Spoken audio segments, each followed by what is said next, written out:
we were shooting in Nangal in the National Fertilizers Limited. There's this small township in Punjab. We wanted to shoot an early sunrise. So we climbed up a tanki. Okay. While in the process of going up, we saw a couple of monkeys. नीचे 2-3 monkeys ऐसे नीचे से देख है कर रहे थे. तब नीचे से एक आंटी चिल्ला रही है कि ओ कंजड़ो मरोगे, नीचे आओ जल्दी. But the moment we looked down, more than 200 wild ass monkeys, the size of me, were climbing the tanki for us. Why? Because we trespassed their area. ये रेलिंग जो होती है, अपना पैर उठा के उस साइड रखा, एक पैर, दूसरा पैर. Why? Because I was prepared to jump. कि मरूंगा तो ऐसे मरूंगा, इनकी वो वाली मौत तो नहीं मरूंगा मैं, दर्द वाली मौत तो नहीं मरूंगा कि भैया ये लोग खा रहे पी रहे और एकदम पूरा खत्म कर रहे उसमें.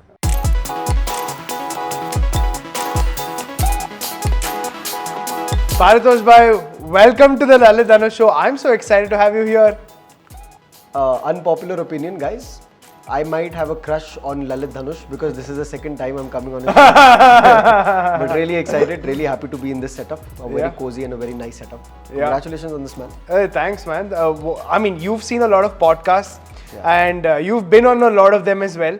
So out of how much would you rate my podcast set? Bro, setup is like a 10 on 10. No doubt about that. Genuinely, like I adore people who are very serious about what they're doing, who are passionately involved, and not just personally, professionally as well. You know, you look at a setup like this, you know for a fact that the person has invested not just his own time, but a lot of his money as well. So that's genuinely what I love to see in people. Man, I also feel when it comes from somebody like you, I feel so validated about my journey up ahead because I've just started about 8 months ago. But getting it from somebody who's been on a lot of podcasts, I think it means a lot. Bro, but by the way, one thing that I've observed, since the time I met you over a year and a half back, you've always worn 2 watches. Yeah. And that one watch on your right hand is a constant. Yes. What's the story behind that great watch? So I've never really talked about it in a podcast or in a video at all. But now that you've asked me, here it goes.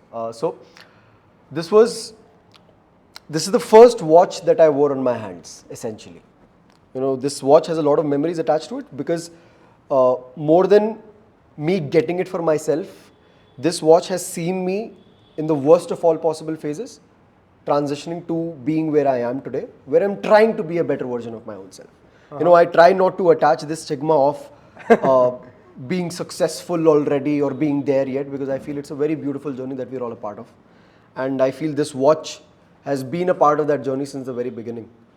Nice. And honestly भाई, like ये तो हो गया एक reel के लिए answer बता दिया, but इसका असली जवाब ये है कि मैं गजनी हूँ, चलता फिरता, ठीक है. मेरे को अपनी बॉडी में रिमाइंडर्स चाहिए कि भाई तूने यहाँ से शुरू किया, तू यहाँ तक आ गया है, तेरे को बिलीव करना है हर वक्त, ठीक है. ये डेट, ये वो, इधर tattoos there. This is who I am, man. I like reminders. As you say, no, you're a very powerful believer in manifestation as well. You know, you really believe that there is some power out there. You might not know what it is, you might not be accustomed to it, but it's still there. I have a question. Do you believe in God? I do believe in the fact that there's a constant energy around us. And I do preach that energy. I do believe in the fact that there are ways for you to connect to that energy.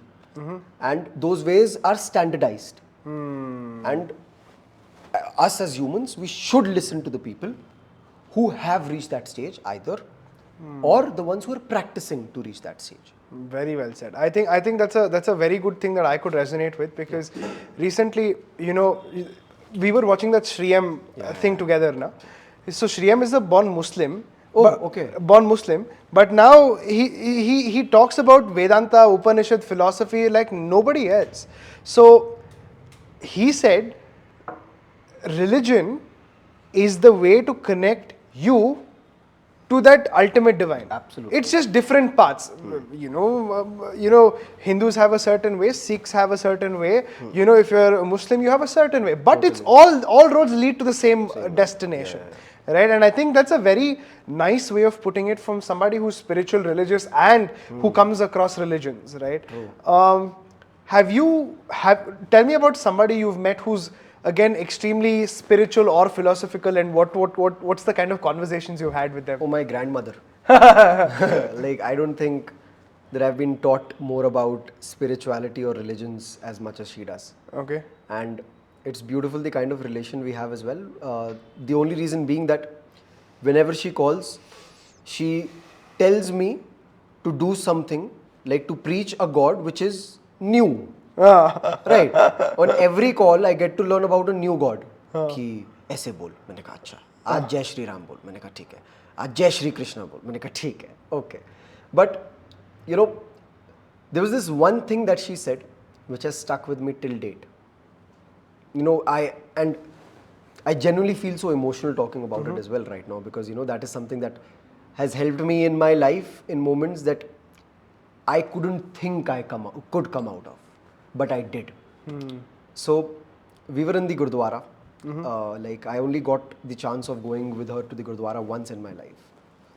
And she asked me कि what do you do in a Gurdwara?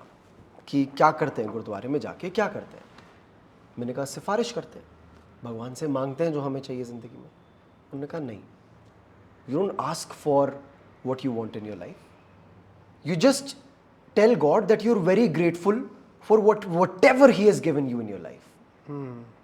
No matter how much you regret your past, no matter how much you're looking forward to your future, you just be present right now and say that you're thankful.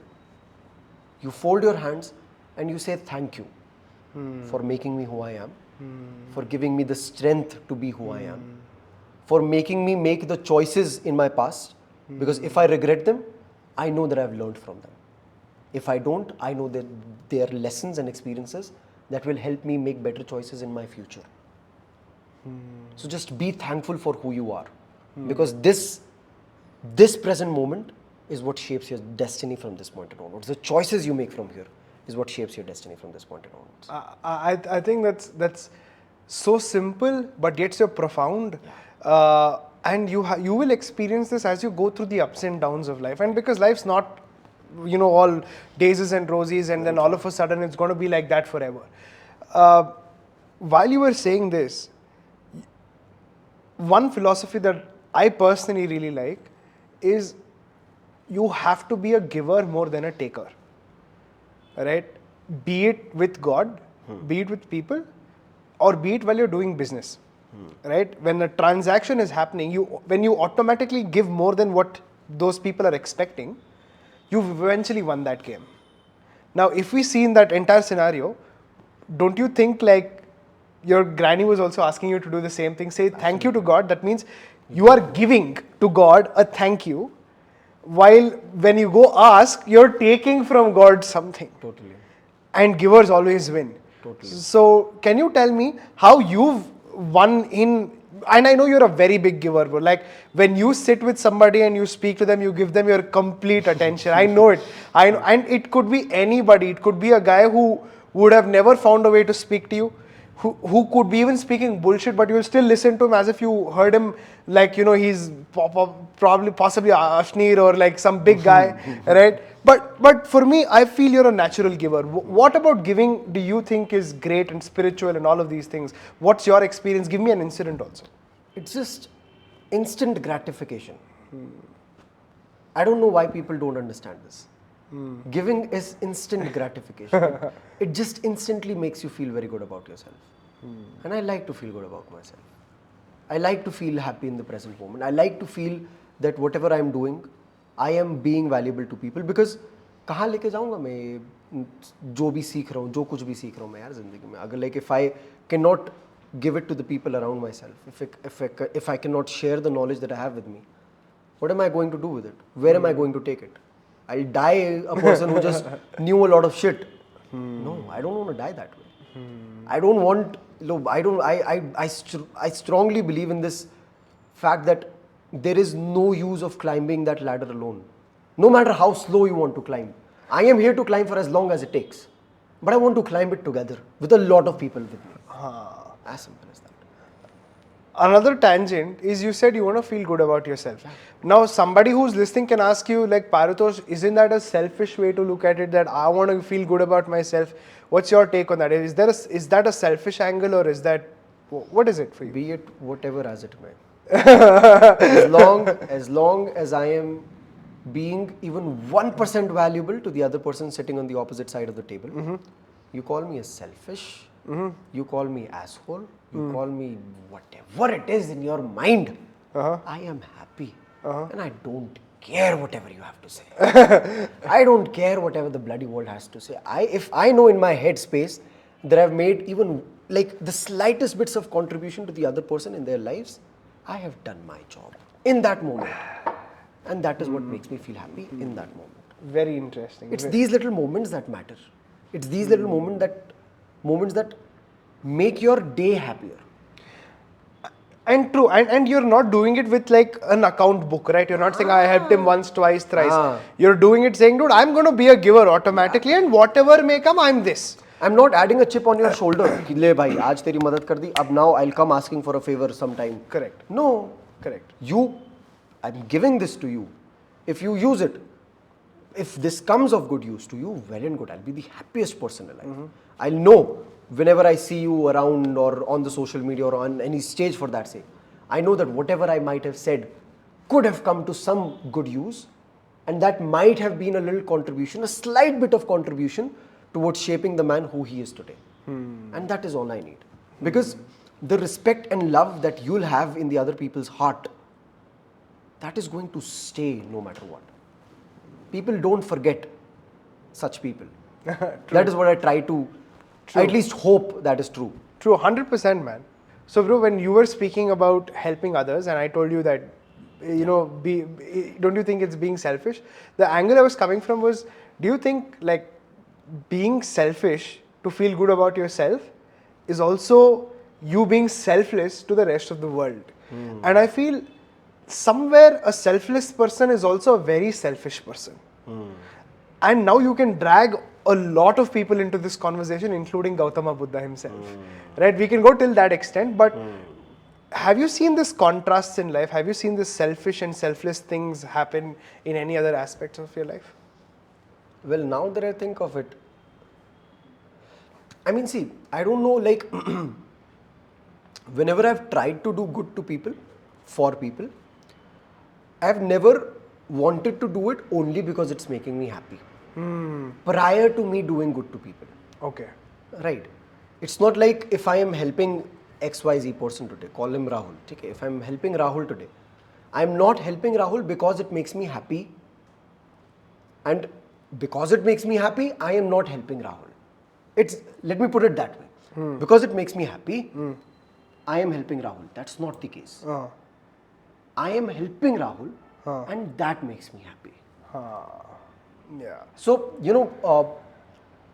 then again, it comes back to the same thing. That I don't involve this entire analogy of me being selfish or me being selfless in that case. Because see, even when I say that I'm being selfless, I am thinking about myself. So in one way or another, it is making me selfish. So I don't like to attach that word to myself in any way whatsoever. Makes sense. भाई मैंने ये क्या बोल दिया? अरे भाई साहब खुद का एकदम वो हो गया perspective. Good shit. But yeah, that's true. And I also feel it's contrast, right? Like it's contrast. Like you can't just have, like for me, selfish and selfless is two opposites, but still yet the same thing from the same stem. And this happens especially when you're growing in your career. Like, let's look at it this way. Only if I train myself, only if I spend that money in buying a very good equipment and a piece of software which can help me do something great, can I teach somebody else to do something as equally good as I can produce it. So, how much of self-improvement is necessary for an individual's scaling up, especially in the kind of fields that we are in, like be it from teaching, media? What's the importance of this self-improvement and how have you been doing it? For myself, I feel that honestly, there is no age to stop learning, right? Like people have this stigma around themselves that once you're successful, you don't need to listen to the people who are below the hierarchy, right? And I don't believe in this concept of hierarchy, anyways. But if we are to believe in it, then what's the harm in learning from someone who might know more than you about a particular thing that he's been practicing for a very long time? Right. So I'll give you a very particular example in this case as well. Like, my skill lies in storytelling. Right. You hand me the camera and I'll know what frames to record, I'll know what to record, I'll know how to record it, because the edit is already in my mind. I know how I have to project it, so I know I have to shoot it. But I don't know what setting in my camera I have to do to achieve that shot. All of that ISO, shutter speed, aperture bullshit, I have never been able to understand, no matter how much I've tried. So, I have never shied away from asking any of the interns that I have worked with, any of the assistants that I have worked with on set, or anyone for that sake on set that might or might not know who I am. कि भाई ये जरा ये setting करके दे ना camera में, ये कैसे करते हैं? Because in that moment, it's not my ego speaking. It's that constant kid in me who is always curious, who wants to learn, who wants to get better every single day. Very interesting. Because see, I'll tell you something. In that moment, if you keep your ego above your will to learn, you will never be able to achieve the product that you are capable of achieving. Yeah, true. You're just trying to mask and protect a certain kind of feeling. Yeah, and I also feel that we're not unlocking our true potential because of this. Correct. Because there are barriers in our head. Correct. ठीक है कि नहीं ये इससे पूछेगा, नहीं तू अब ये करेगा, तू कहाँ पहुँच चुका है? You need to remove these stigmas. You need to bring things into practice. I've read this quote by Gaur Gopal Das ji, which resonates with me more than anything ever in my life, that if you're the smartest in the room, you're in the wrong room. I guess that's the quote. I'm so sorry if I'm misquoting it. But yeah, if you're the smartest in the room, you're in the wrong room. And that I resonate with it so much because I don't want to be the smartest in the room. Like even in my team, for that sake, like the team that we have for We Smile Media. They're talented individuals who are pro at their own fields. Yeah. People who can very well perform individually, but all of us combined, we're becoming a power unit that is delivering absolute masterpieces to whoever we're working for and with. I think that's a great catch, and instantly, what came into my head. Yeah. Little do we know what our own philosophy is, and we were talking so much philosophy, and that's why I'm getting this in. Okay. Have you ever observed Kali Mata or Durga Ma? They always have more than two hands. Okay.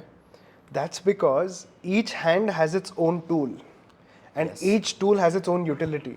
Yes. A human, only when uses different kinds of tools and different kinds of knowledge, will become something superior and divine like the God themselves. So that's the depiction. And when you were talking about how you and your team come together as one, now one of you could be good in sound, one of you could be in storytelling, one of you is really good in just getting the equipment right, the production aspect of it.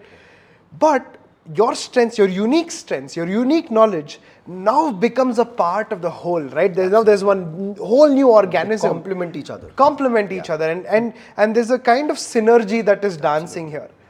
Now, I think that is very key, and especially when you're working in a group, this becomes so important. And tell me about this, Paritosh. If you had another storyteller with you, chances are this wouldn't have worked very well. But because you have somebody who's not a storyteller but is something else complementary to you, it works even better.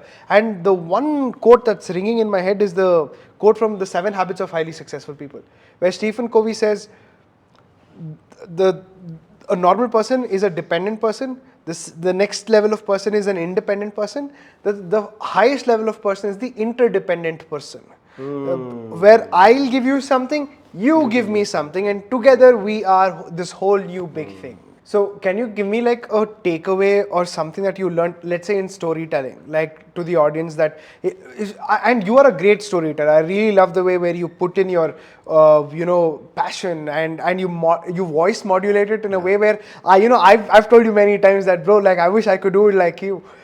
So tell me, what are some of these secrets that you've learned from them? Maybe one or two or three that our listeners can also imbibe if they want to get into storytelling. It's just one secret that is that there is no rocket science to it.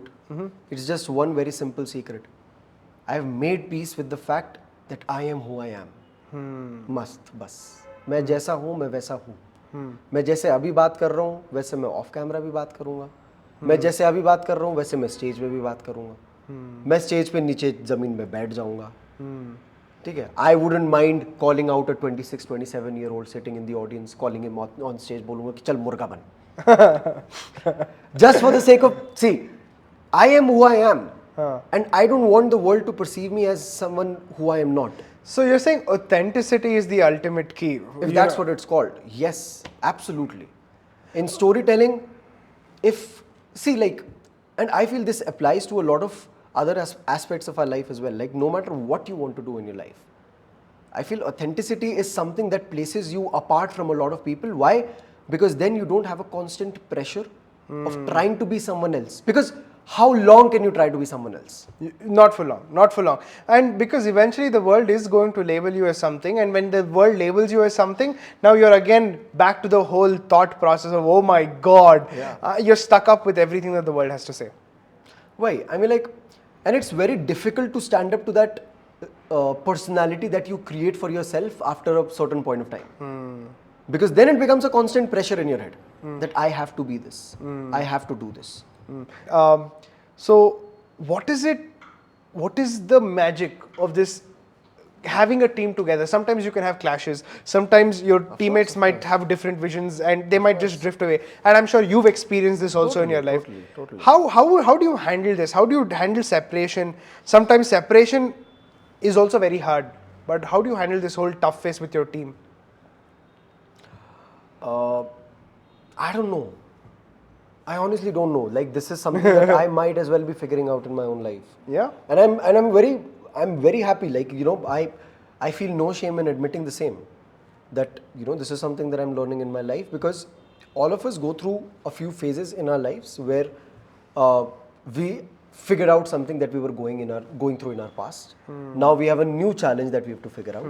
Maybe this is the challenge that I have to figure out right now. This is the phase where these are the set of challenges that I have to face and figure out for me, my team, to ensure that they are working in a good atmosphere, to ensure that they feel that they're valued in the crew, in the entire team, in the entire business, to ensure that every single one of them is happy, not just professionally, but personally as well.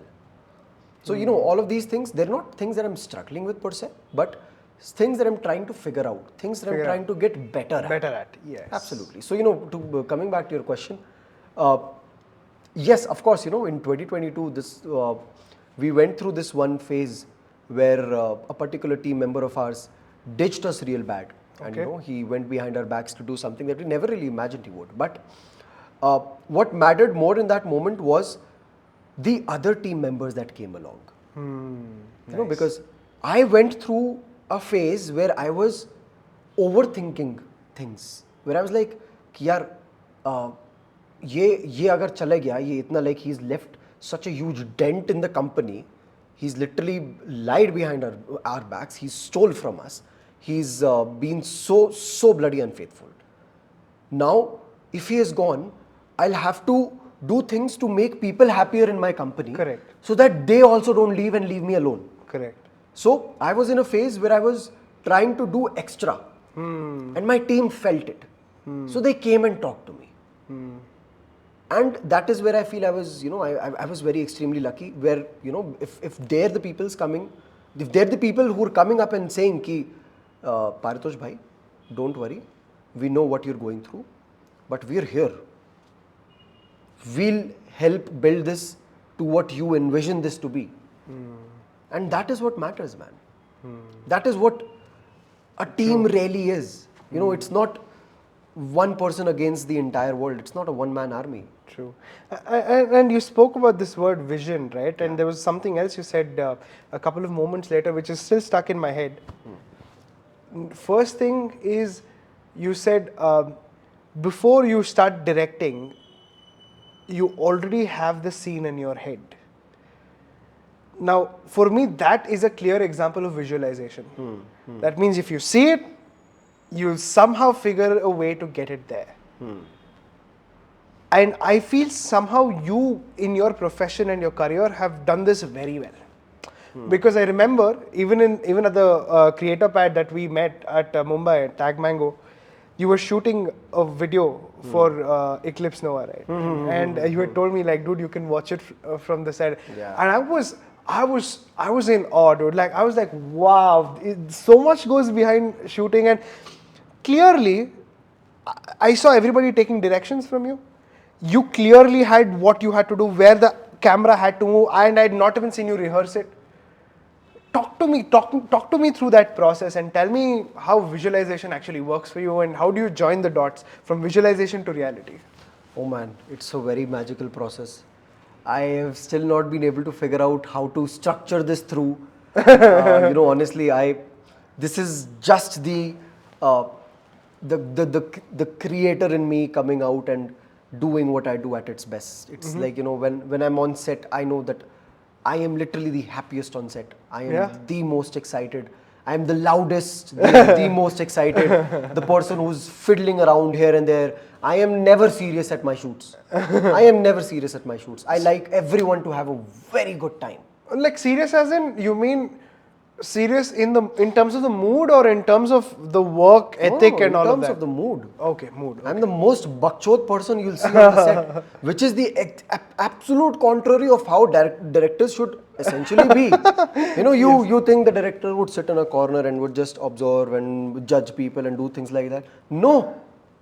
I am literally the person standing up on chairs, dancing on tables, making people laugh, shouting out loud and doing all of that jazz. Why? Because I know that this is what makes me happy, and I know that this is what makes my team happy, and I want them to remember these moments when they're done with it. So Nice. like recently this video that you were talking about, the song is called Khwab. Khwab. It's by Eclipse Nova and Aditya. Oh, the video that you guys shot, that 16-second thing, was for Yes. Khwab, is Yes, it released a year later, a few weeks back. Oh. So we, of course, living the kind of lives that we do, we forgot about it the next day because we were on another project, another creative headspace altogether, and everything had to reset. But the moment we saw that video a few weeks back, everything flashed back. All those moments. फिर हम लोग बातें कर रहे हैं 1 घंटे तक कि भाई याद है अपन लोग वो कर रहे थे, याद है इसकी बात कर रहे थे, याद है ऋतिक को कैसे बुली कर रहे थे बैठ के, ये कर रहे थे, वो कर रहे थे. So it's these little moments that really matter. So, but yes, I digressed a bit. Coming back to the question that you asked, how do I convert this vision that I have in my head? I try to talk about it in as particulars as I possibly can with the team who's going to execute it. Like you're breaking it down. Absolutely. But to the absolute utmost particulars. For example? Okay. For example, visualize this opening scene of a documentary. I am trying to introduce a character. Right. This character's name is Rohan. Right. Rohan is not in a very good mood. Okay. Rohan is someone who is trying to figure out things in his life. He's constrained by a lot of hurdles and challenges, but he still wants to do it. He's very determined. But then again, he's just battling those hurdles here and there. He's not able to make his way through. So for me, the thing that I visualize according to this emotion that I have to portray is that there is an apartment right here. Right. There is an apartment. There is a window in that apartment which is open, curtains inside. Rohan standing on the other end. I start my scene with a car passing on the road. Beautiful sounds of the road, beautiful sounds of the rain falling on the ground. And there is Rohan standing in the balcony. Next to this window. He's just looking outside. Not at a particular person, not at the car, not towards the clouds, not towards the trees. He's just looking outside, very abstract, very, very plain, has no line of thought in particular. He's looking outside and he's just waiting. He doesn't know what for, he doesn't know who for, but he's just waiting. He takes out his pack of cigarettes, he puts it up in his mouth, he lights it up, he keeps the lighter right there, and then he's looking out once again. But then he realizes कि भैया neighbor लोग बकचोदी करते हैं. He closes the window, he comes back, he sits on his bed, and he's continuing the entire process. But then again, his eyes sighted right outside the window. Now, this might not make sense to a lot of people watching, but it's the attention to detail in everything that I want to bring out in this one particular picture to convey the emotion that I have to. It would seem so natural for somebody who's just looking at a video. Yeah, he's looking right outside the window. क्या है इसमें? Yeah. बाहर देख रहा है, क्या कर रहा है, सिगरेट फूंक रहा है, ठीक है, विंडो बंद कर दी, नहीं. But the things that it brings out, a person who's lost in his life, a person who's lost the line of thought that he has, but the same person who still knows that the landlord might complain. Yeah, and you are adding music, sound effects to depict each emotion. Absolutely. You're creating that kind of mood, setup, and the atmosphere for the whole emotion to sink in. Exactly. So, as I said, it's the attention to detail. Now, when I'm talking about everything that I am, everything has a particular shot, has a particular sound, has different dynamics in lights attached to it. So, it's the attention to detail that really creates that atmosphere in a shot that we need, especially when we're on set. So this is a regular practice that we do, especially before we have to shoot a segment like that, in reference to that segment in particular, Sweet 16, that was a very challenging segment for us, because a lot of things are happening at the same time. Yeah. And it's all one shot. I think I have footage of that. You might have. It's all one shot. Like the camera panning into the person. Yeah. The camera panning out, he has a guitar. Camera panning in, he has flowers. Flowers. Camera panning out, he has a rose. Rose, yeah. And then there's flowers falling on the girl. That without the people knowing that there are more than just two people on the set. People feel it's a dream, and that's how we want to show it as well. Correct. In that moment. Correct. So it's just the attention to detail in that moment. Yes. And I think you will only understand this attention to detail when you look at. You'll have to do that BTS thing now. You'll have to I think you should be in my shoes as to really understand that detail, because now I was watching them perform the act, and for me it felt like poetry in motion, because there's an emotion, there are people. It's been depicted, you are creating it from your head till there, and now your vision, and that is a part of my vision. Right? Like you are in my scope now, and I'm absorbing everything as not just a director, but also as a movie artist. I'm also being the boy who's throwing flowers. Abhishek. Wow, you remember his name? Abhishek. Yeah. I know we instantly connected post that video, and his Instagram is Farzi Human. Yes. That's the guy. But yeah, I remember, he was dropping flowers, and then you were saying that's too many flowers. No, put it back up, and it has to come out even. Yeah, man, I'm a perfectionist. I'm a maniac with the things the way I want them. Even if you come to my room in Bombay, you'll see that it's a very extremely nicely kept room, beautiful working setup. Absolutely, I like my life sorted. I like to sleep knowing what I have to do the next day. I like to sleep knowing that whatever I had to accomplish today, I did it. I like to sleep going with a very easy headspace, knowing that I've accomplished what I wanted to accomplish today, and I know what I have to accomplish tomorrow. I like to wake up to a good looking workspace, because that makes you want to feel to work even more. I personally feel कि भाई मैं उठूँ और मैं देखूँ कि यहाँ पे ये तामझाम, इधर पेपर, ये इधर हार्ड डिस्क, ये इधर SSD है, मोबाइल ऐसे पड़ा है, लैपटॉप ऐसे पड़ा है, मेरे से वो बिल्कुल नहीं हो पाएगा. लोगों की ये भाई यार, ये बहुत बुरी आदत है लोगों की. This is something that I have seen in a lot of different cases. जो चेयर होती है ना, वो एक दूसरी अलमारी बन जाती है लोगों की.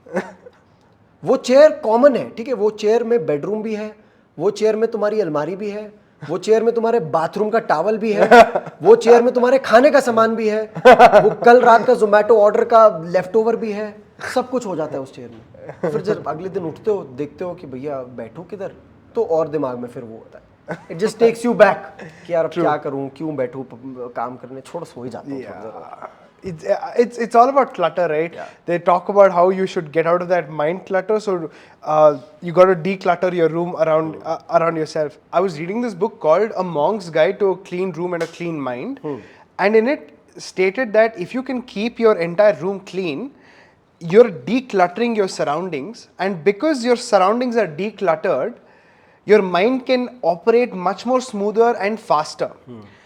And they also talk about the concept of having less. That means have what you need, not what you need more than required, right? Then it becomes greed. Anything that comes around the line of greed will make you a cluttered mind. What is your take on this? I do agree. Like just as I said, that I'm a very sorted and organized person. I like to keep my desk very clean. I'm a maniac when it comes to the cleanliness in my room as well. That too is because I want my mind to be occupied in the rather creative things. Okay. Right. Like when I wake up in the morning and I sit on my table, I don't want that I am thinking about कि यार this desk is not as clean. I'm not getting my space to keep my hard disk. You know, the little things for that sake. So it's those things that matter more in that moment.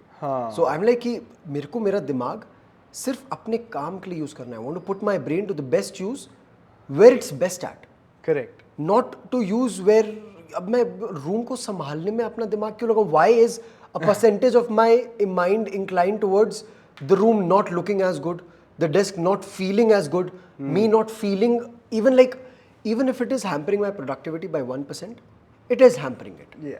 So if as you said in how it covered in that book as well, that if it is decluttered, it is offering at least some convenience to your mind to work and to work and perform in a better way. So even if it is 1% more productive and 1% less unproductive, I will follow it. Nice. Also, I got a small cue from what you said. This kind of entire concept is also also happens when you store data in your hard disk. Right? I mean, imagine that with a 1 TB hard disk, you have so many files that you're editing. Totally. If it's cluttered, I'm sure you don't even want to revisit that entire hard disk. Like you feel so lost. Walk me through that process. What do you do and what's your hack there? Firstly, I feel pity, I feel sad, I feel disgusted for everyone who has very heavy desktops on their phones, on their laptops or on their MacBooks. Like you open your laptop, and the moment you open your laptop, your entire screen is just filled with different folders, screenshots, icons, videos, which you have no idea what they're doing there for. Right? I am not that person at all. As I said, I'm a maniac when it comes to organization, when it comes to keeping things at their proper places.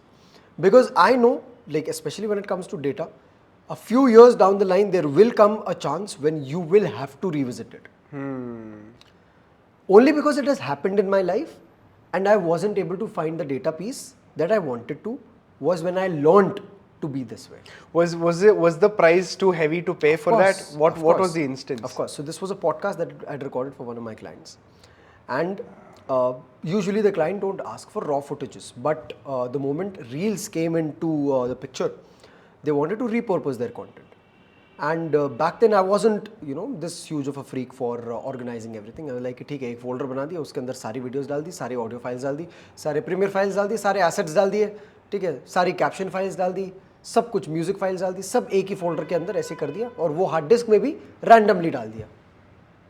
But then like after a year when I was asked कि ये raw footage दे दे, this is what I will pay you for the raw footage, because of course the client is entitled to pay for the raw footage as well. So I was like कि बढ़िया यार, ठीक है, मैं I told him कि मैं फटाफट से इसको अपलोड करके देता हूँ, but wasn't able to find the data at all.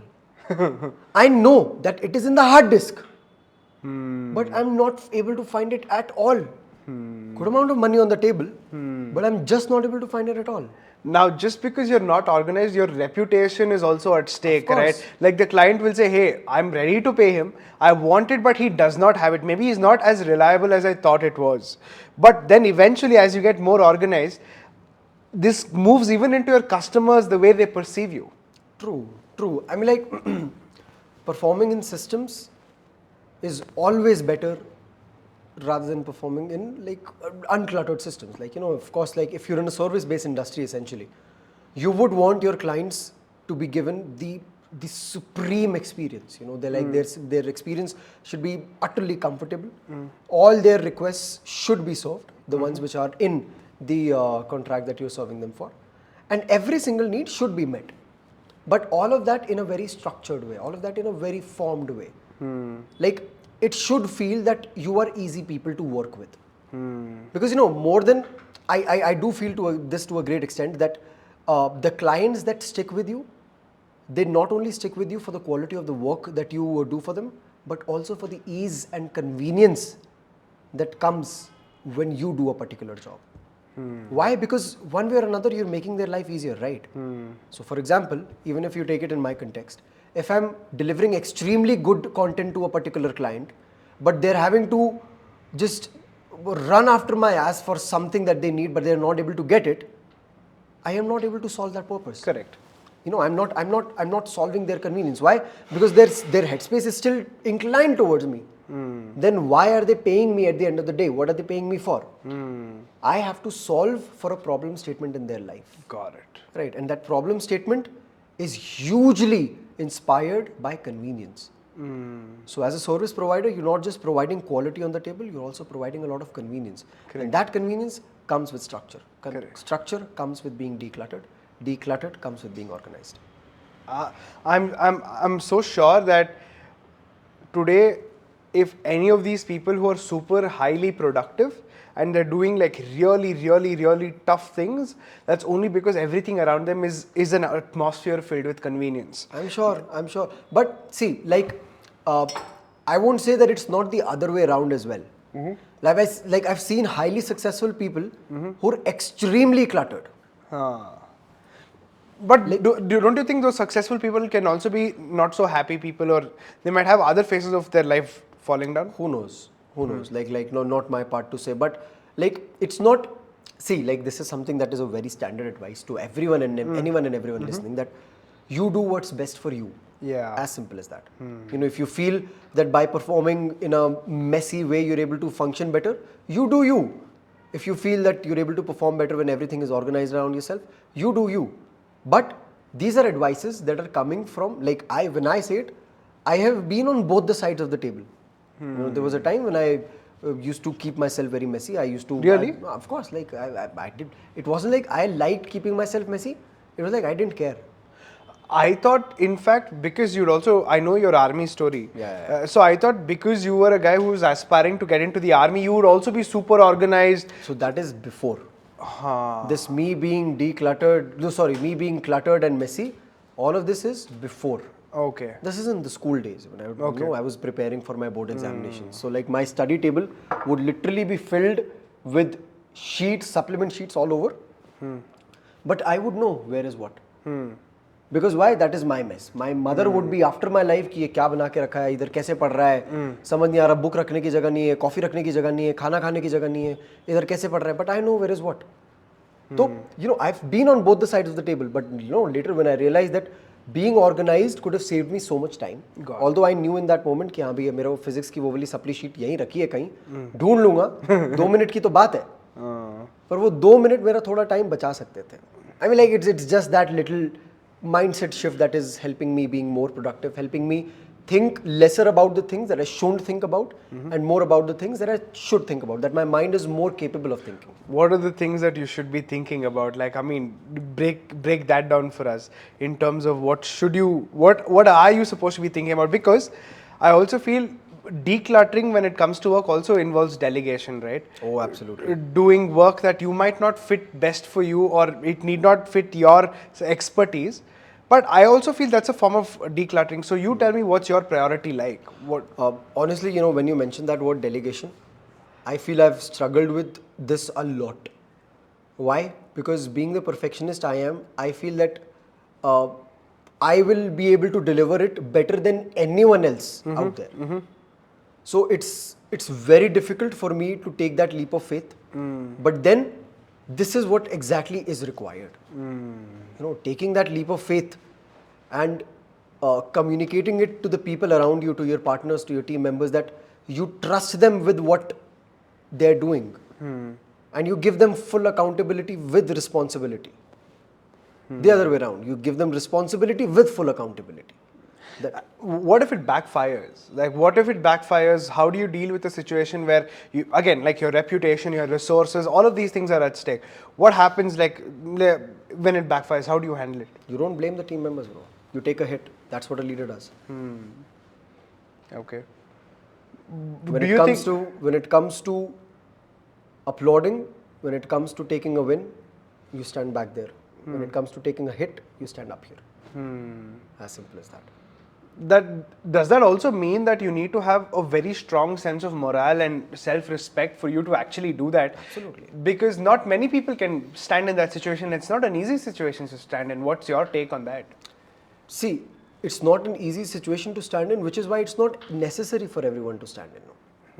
Like, a person needs to be very self-aware of what they want in their lives, what they want out of their lives. Not everyone has to be like, "Kinni bhai, main kar lunga sab kuch." For a huge amount of time in my life, I wasn't that person either. I was more of the, "Theek hai, I'll stand behind the shackles. I won't be the soldiers in front of the border, but I'll fire from behind. I'll be the sniper. I'll provide you all the back-end support. I'll do everything that I can." But then I realized that this is where my strength lies. I love to be accountable. I love to be responsible. I love to be responsible for the people that I love, for the people that I care about, for my team, for my partners. And that is it. That is what I'm here to stand for.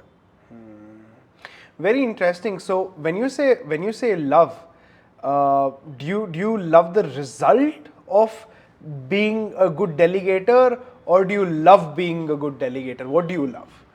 Which part of it? It's a good, interesting question. I guess I do like the result of it. Rather I would say that I'm liking the result of it. Especially because now I'm able to make peace with the fact that you're not a one-man army. There are people out there who are talented enough to take the mantle and do it with you and for you.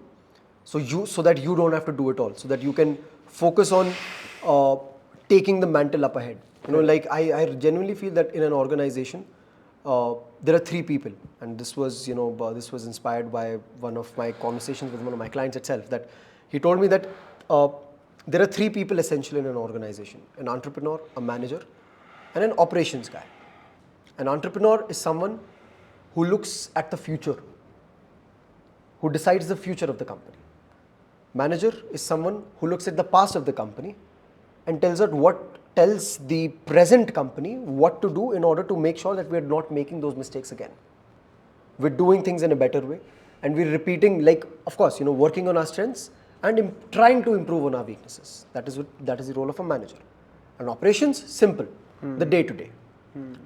So I feel that I am finally able to transition into the entrepreneurial side of me, where I'm able to align myself, my thoughts, my plans, and my goals with the vision that I have in my head for the company. So I want to ask you a question which aligns with what we just spoke. You said you're a perfectionist, right? You want everything on dot. But a lot of times your creative processes, or when you're working with a team, or when you're running a business, you can't expect perfection all the time, because your team is sometime going to not deliver the goods. Your entrepreneurial skills might not give you the best decision making ability at that moment. So don't you think it's a little bit of a heavy thing for you to have perfection on one side and then to embrace failure, because it's a constant part, small little failures that will keep coming? How do you kind of balance these two energies? I know for a fact that I can never be perfect.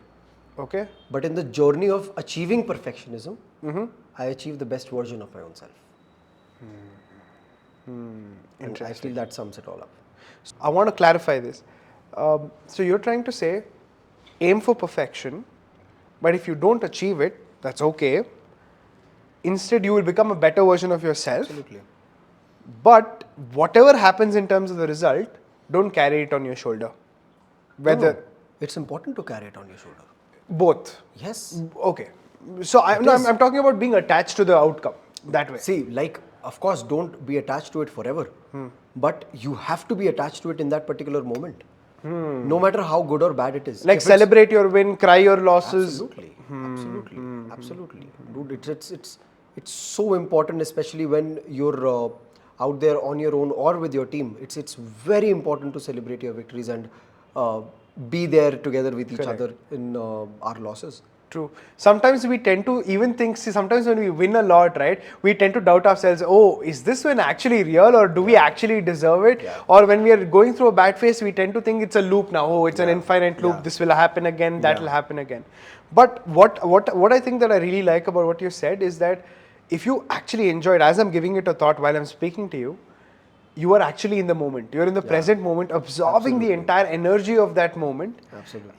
And you can actually make the best out of it. Because if you failed and if you lost, you kind of get the lesson out of it. You learn where you could improve. True.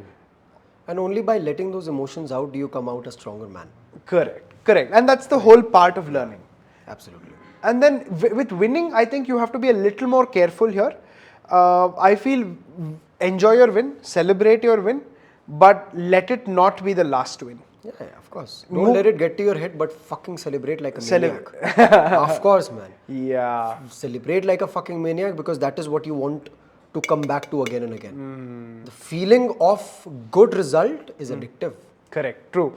And it can get really addictive. It is addictive. That is what, see, that is what I chase all day long. Like even in the small, see, it's the small victories that matter. It's literally the small victories that matter. Like for me, lately it's been taking a cold shower. Okay. Right. Right in the morning, like of course I tend to miss a few days here and there. But every single day I have committed it to myself that if not twice, but once I'll take a cold bloody shower. What happens when you take a cold shower? Nothing. It's like, I don't know what it does, but it's just something that I just, see, the simple idea is that right in the morning, I want to win my mind. And I want to let it know that I am in control, you are not. That's the little victory for me. You open the shower and you're standing right there in that moment. You know the water is cold. Right? Your mind is telling you, भाई ठंडा है यार. गरम कर ले थोड़ा सा तो. गीजर चला ले थोड़ा सा इसको इधर बीच में कर दे बस. But no, it's this is that part of the mind that you have to win, you know. This is that part of the mind that tells you in the morning कि 5 मिनट और सो ले क्या फर्क पड़ता है. आधा घंटा और सो ले क्या फर्क पड़ता है. This is that part of the mind that tells you कि भाई अभी ये मीटिंग है 12 बजे 11:30 निकलना है टेंटेटिवली 5 मिनट ऊपर नीचे क्या फर्क पड़ता है. आराम से सो. I think, whoever said it well. If you go hard on yourself, then the rest of the world will go easy on you. Wow. But if you go easy on yourself, the rest of the world will go hard on you. Yeah. So I think what you just said is that, right? You're going hard at yourself. You're your biggest critique. Not getting too lost in that self-critique thought, but at the end of it, you're pushing your limit, right, to a point. And eventually, you've realized that you're not just that same Paritosh Anand that you were when you were 18. At 19, you evolved. At 20, you evolved. And at 24, you realize how much more you can do in the rest of the years you have. And I think that potential usually comes when you push your limit. Sometimes people get too pushed off your track. Sure. Right? Like you push them beyond the limit, now they're completely off the grid. And that's where I feel you need introspection, you need a little bit of reflection and things like this. But when you push, I feel your spirituality opens up a little more. Yeah. Like for example, they say, right, when you come out of your comfort zone expands. Right? Now you're ready to actually take it one step forward. You've been there, you've done that, you know how it feels like. Right. So tell me about an experience that you've had, especially when it comes to spirituality. Not spirituality per se, but I'm saying a genuine heartwarming, head-opening kind of an experience that you've had in your life, which I hope the listeners could get some more context about in terms of how it changed you.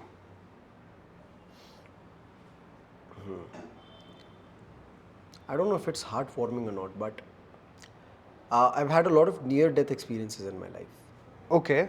which have changed the way I have, perceived literally everything in my life. And there was one such incident that I'll talk about. This was in Nangal, right? This was when I was. So this is not even like the most dreadful of all events that has happened, but one that really left me in shackles. So we were shooting in Nangal in the National Fertilizers Limited. There's this small township in Punjab. We were shooting for that entire factory, and one morning we wanted to shoot an early sunrise. So we climbed up a टंकी. वो टंकी होती है ना, वो जो लंबी वाली होती है, नीचे से ऊपर तक पूरी stairs जाती है, and then you reach the top. So it was a rather taller and a very huge टंकी that we wanted to climb, क्योंकि सामने से पूरा लेक का व्यू अच्छा सा था और सामने से सनराइज होना था. This story will also bring a very good element of how I started believing in the energy. Okay, so I'll talk about it. So what happened was that the moment we climbed the fences, it was like a no trespass zone. So of course, me being me, I was like, no trespass zone लिखा है, तो यहाँ तो trespass करना है, ठीक है? तो वहाँ trespass करके, me and my buddy Sarthak, we climbed up, and we were going up. ठीक है? While in the process of going up, we saw a couple of monkeys. नीचे 2-3 monkeys ऐसे नीचे से देखे है कर रहे थे. लाइक क्या बंदर ही तो है, चलो ऊपर. ठीक है? We reached upstairs and we were settling there. अपन लोग अपना ड्रोन वगैरह निकाल रहे हैं, ये वो. And we were able to hear the screeching noise थोड़ा थोड़ा बढ़ रही थी. I was like, ठीक है, कोई बात नहीं, बंदर हैं, आते जाते रहते हैं, कोई दिक्कत नहीं है. तब नीचे से एक आंटी चिल्ला रही है कि ओ कंजड़ो मरोगे, नीचे आओ जल्दी. Why? This is like to simplify it for your audience. This means, you fools, come down. You're about to die now. All right. We had no idea why she was saying it, but the moment we looked down, more than 200 wild ass monkeys, the size of me, two Paritosh, as fat as I am, two of me, and as tall as I am. That huge ass wild ass monkeys, 200 were climbing the tanki for us. Why? Because we trespassed their area. Right? And these are wild monkeys. These are not your normal monkeys. They'll eat you up. Right? 2 monkeys reached on top of us. Top of us as in जो टंकी का जो ऊपर वाला cap वाला area होता है. When we rushed, we left everything. We rushed stairs की तरफ पूरा खत्म एरिया है वहाँ पे. ठीक है? Literally the monkeys waiting for us. The next thing I do, I literally ये रेलिंग जो होती है अपना पैर उठा के उस साइड रखा, एक पैर दूसरा पैर. Why? Because I was prepared to jump. ऊपर से नीचे तक I was prepared to jump कि मरूंगा तो ऐसे मरूंगा, इनकी वो वाली मौत तो नहीं मरूंगा मैं, दर्द वाली मौत तो नहीं मरूंगा कि भैया ये लोग खा रहे पी रहे और एकदम पूरा खत्म कर रहे उसमें. I was prepared to jump. Then a man came inside. There was a gurdwara right next. A man came running inside from a gurdwara, and he made sounds of a langur. Monkeys, especially wild monkeys, apparently they're afraid of langurs. And the man made sounds of a langur. He did it, and in another 10 minutes, every single, like all the 200 monkeys, they vanished away. We rushed downstairs. I have all of this documented in videos, dude. Wow. Literally. I have the 200 wild ass monkeys documented in videos. I have those 2 monkeys who were on top of us documented. I have me literally on the other side of the railing documented. Why? Because I knew I was about to jump. And I knew I wanted someone to make a video out of it and viral karo isko. I knew, bhaiya, content creator andar se. So all of this was recorded, and the moment we rushed down, we were like कि aunty वो uncle का है जो गुरुद्वारे के uncle से आए थे, जो अंदर से आए थे. आंटी was like, कौन अंकल? Oh. Damn, dude. वहाँ switch off हो गया था भाई मेरा. Because we have it in video. हाँ. A man rushing from inside the Gurdwara. Didn't you show it to the auntie? We showed it. She was like, no one came. Literally no one came. On the video it's there. अरे ऊपर से इतनी ऊपर से GoPro की footage में एक छोटा सा ऐसे बस आते हुए दिख रहा है. हाँ. Man, that's crazy. The amount of perspective it gave me in different directions of my life. Number one, your life is so bloody precious, you have no idea. Number two, we bitch and cry about so many little things without once even looking at the larger picture. That we're so fucking lucky to be alive, man. We forget, like कल रात को भी भाई around, like I was feeling extremely sick yesterday night. So मेरे को चाय पीनी थी, तो I was like कि चलते हैं यहाँ से, स्टेशन था, जाते हैं इधर, बस स्टेशन पास में था 10 minute. I wasn't feeling very good about myself, you know. I was like in one of those phases where I'm doubting myself, where I am, what I'm doing. And the moment I reached the station, I saw these homeless people lying down on the streets, and you know, without having anything to cover them with, without having a bed or a pillow to sleep on. I was like, what the fuck, dude? I have a roof to live under. I have a bed to sleep on. I have a pillow that I can place below my neck. I have food that I can eat. I can do anything and everything that I want with whatever little I have. Still, I feel that I have more problems than these guys. Yeah, true. So it's events like these that really open up doors to your life that you never knew existed. 100%. That's exactly what happened to me back then. 100%. And I'll tell you, again, referring to Nawal's book, he mentions that, you know, many people who get into spirituality are people who've experienced it through substance, are people who've experienced it through doing yoga, meditation, yeah. or who have gone through a near life and death experience. And what happened right here was that, right? Now what happens is, it's like a memory that you've taken back in a lens, right? And every time you are into something very stupid, and the problem is like, it's too stupid, and you're dwelling a little on it, you just take this film lens and you put it here, and you see the whole world in a different perspective. And I think that's why near-death experiences are actually life-changing, and people who've actually seen it and come back actually are unbreakable. They're unshatterable because there's something so solid in them that you cannot move it. It's like you're living a second life, man. Yes. And now it comes back to that one question. Every time you wear that lens, you come back right here and now. Because that thought in your head vanishes, your mind becomes free, and you're right now in this moment knowing that I had seen death once. When I've seen death, the godfather of everything, what is this problem? And the problem instantly vanishes right in front of your eyes. As Nawal said as well, you know, your second life starts the moment you realize you have only one. Yeah, man. It hits right in the spot. Yeah, right at the spot. And I think Nawal is one such guy which most people should listen to. Absolutely. Right? Even if you don't listen to a spiritual teacher, that's fine. Listen to Nawal. Absolutely. Because he's the Listen guy who's... to him, read about him, whatever, man. What a genius. What a genius. And I'm sure he's impacted your life in ways that we can't even imagine. And so has he with mine. And speaking of impact, thank you, Paritosh, for everything that you've done in terms of impacting me as a friend, as a person, as a content creator, and impacting the world, and kind of moving the path forward for me as well. Because see, I know for a fact that you being in Bangalore has helped me gain so much perspective. You've been working with me and my team for a few days now. And there's so much to learn, and from the bottom of my heart, I'm so glad I met you, and I'm so glad you're able to impact people who need not impact you back. And you're an ultimate giver, and I must say, you are a true gem of a person, man. Thank you so much, brother. It was genuinely an honor to be back here again. I was extremely happy to have gotten a chance to speak my heart out. And it speaks for the person you are, man. It's like, if I'm genuinely feeling very comfortable here talking to you about me, my own self, my family, my 2 watches, my dadi, or my religious beliefs, my spiritual beliefs, my life-death experiences, that honestly speaks for the person you are and for whatever you're building, and that's Huge ups for you for that. Yeah, man. And and the watch only reminds me that we got to watch out for what you are going to do, and it's going to be a test of time. And Absolutely. and I'm sure with the time that you have, you're going to create some really good impact. And I hope I'm with you on that same journey. Exciting times ahead. Looking forward. Cheers, brother. Yes.